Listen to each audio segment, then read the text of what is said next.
आप लोग शांत बनाइए, शांत बनाइए। थोड़ा सा शांति दे दे बोलो ना तो बड़ा मजा आए। बहुत दिन बाद कार्यक्रम करे आई बानी और वो भी अपना घर में आई बानी। हम कहीं दूर नहीं की आई, अपना भाई लोग के साथे आई बानी। हम यही जी के पैदा भइल बानी, यही जिला के आदमी हैं आ तोहरा लोग के भाई हैं।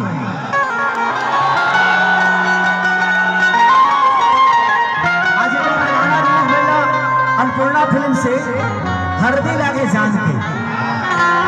कितना लोग देख ले बतानी हाथ उठावा था।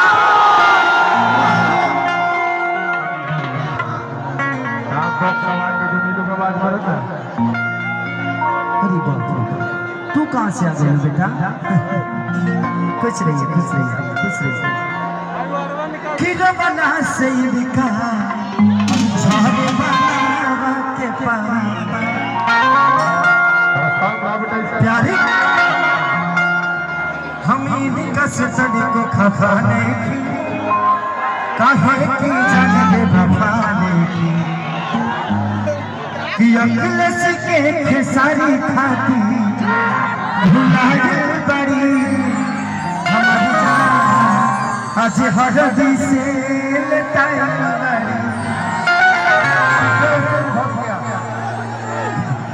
अब जितना जगह है इतने में बैठी।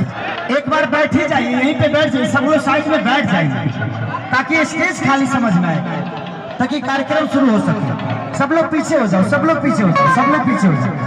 जितना लोग बा सब लोग एक बार पीछे हो जाओ और बैठ जाओ।